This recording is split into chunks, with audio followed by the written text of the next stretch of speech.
And welcome to another edition of South Texas Crossfire. Now it's a special roast for none other than Carlos Valdez, who has been our city attorney, who has been our district attorney, and now is running for County Court at Law number 4 right here in Nueces County. And we roasted him tonight, but we also had the lovely Clarissa Serna that we had on, and here's what she had to say about what really matters in this roast, the Children's Advocacy Center. We're here with Clarissa Serna, and what would you like to say about the Children's Advocacy Center? I'm honored to be here to support the Children's Advocacy Center. That's such a great cause, and I do as much work as I possibly can to encourage children to stand up for themselves and follow their dreams and, be able to speak out in their own favor anytime they're in a position to do so. So that I think that these two things correlate very well together, and I'm honored to be a part of it, and I'd like to continue to do so in the future. And what inspires you with your music and coming back here to Corpus Christi and helping out here? Coming back to Corpus reminds me, of where I came from, and I can't name any other place where I have so much support. So this is always home base for me, and it's always going to put a smile on my face to be home. I'm so inspired because of the children and because of the response I've gotten with the Chicas Rock, volunteering and things like that. It's really encouraged me to continue to visit schools and to talk to kids about, staying in school, going to college, making wise decisions, and following their dreams. You can't give up. Thank you so much. Folks, as district attorney and assistant district attorney for many, many years, it warms my heart to see all of y'all here to help this worthy cause. The Child Advocacy Center has been around for 20 years now. I remember when it first came out. I remember when it was first developed. And for 20 years, I've seen the miracles it works. In the old days, it seemed like it was very hard to get kids to testify. They would have to go down to the cold, dark police station, surrounded by a bunch of men with guns, and they didn't know what was going on. They were frightened out of their wits because something awful had happened to them. The Child Advocacy Center is a place that those children feel safe. They feel loved. They feel accepted. They know through those folks at the staff that work there that they are doing the right thing by telling people what's happened to them. I can't imagine what a child goes through having to tell their deepest, darkest secrets about sexual abuse and physical abuse to total strangers, like 12 people on a jury, for example. I know through my experience with the Child Advocacy Center, they've helped the district attorney's office and in turn our community in putting these people away, these bad people that hurt, abuse our children. I have the highest respect for them for doing this. It's not an easy job.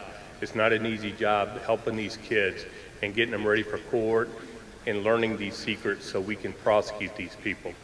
For 20 years, they've stood up for the community. They've stood up for children. And I think it's great that we're standing up for them tonight.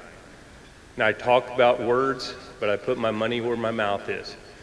I am today presenting Minnie Jimenez and the center with a check for $20,000 from our asset forfeiture fund.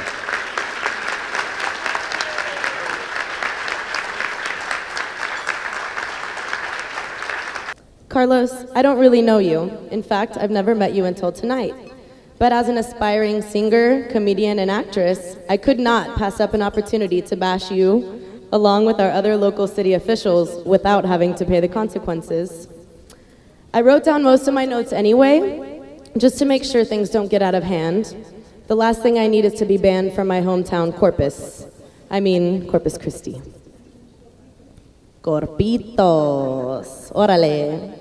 One of the things that really moves me about Carlos, he never forget where he came from. I could tell by the shoes, bells, $22. I mean, I even wear floor shines. Come on. His favorite meals are, right? Free breakfast, free lunch, free dinner. Those are his favorite meals, right, Carlos? After my election as sheriff, I found out real soon that Carlos was not the kind of guy that will talk about you behind your back. He'll stab you there, but he won't talk about you there. People know that Carlos is very vain about his looks, right? People know Carlos, he's always, see, look at him. He primps and poses for everybody.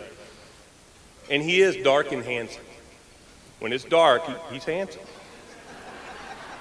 You may not know it since Carlos isn't boastful, but he was the lead prosecutor in the trial of Yolanda Saldivar, who murdered Selena. I remember when the murder happened, people were very sad and crying. I had the same reaction as every other Anglo in Corpus Christi. I had no idea who Selena was.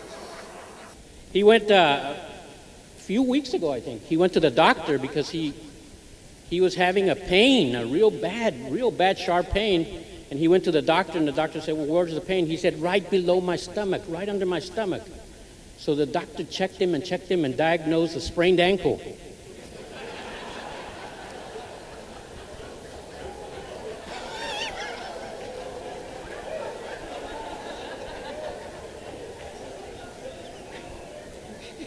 Zita, his wife said today, yeah, but he still has the face of a saint. I said, a Saint Bernard, maybe.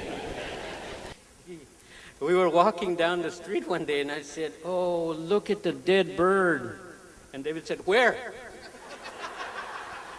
The first time I met him, I had a bag with some apples, and I said, Joe, good to see.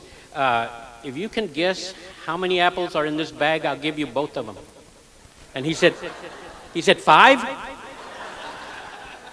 2 more stories, Sheriff. When you first started, remember the first day at work in law enforcement, his boss called him in, the head of the law enforcement, and called him in and said, I'm going to test you. Who was it that killed Abraham Lincoln? And he said, I don't know. Well, you need to find out by the end of the week and come back and tell me. So he goes home and tells Sharon, they're really impressed with me. I'm already working on a murder case.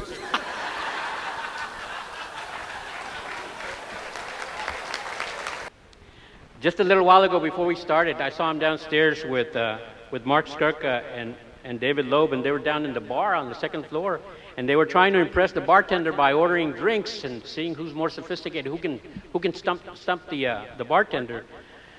So David orders a G&T. Give me a G&T. And the bartender, oh yeah, gin and tonic. Yeah. And so, and then Skirka says, give me a B&C. Oh yeah, bourbon and Coke. There you go. And then Joe says, I'll stump him.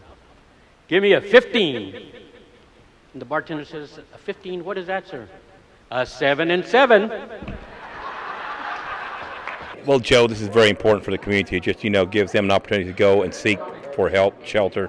It's a great organization. Well, I've been working with children who have been abused for a long time.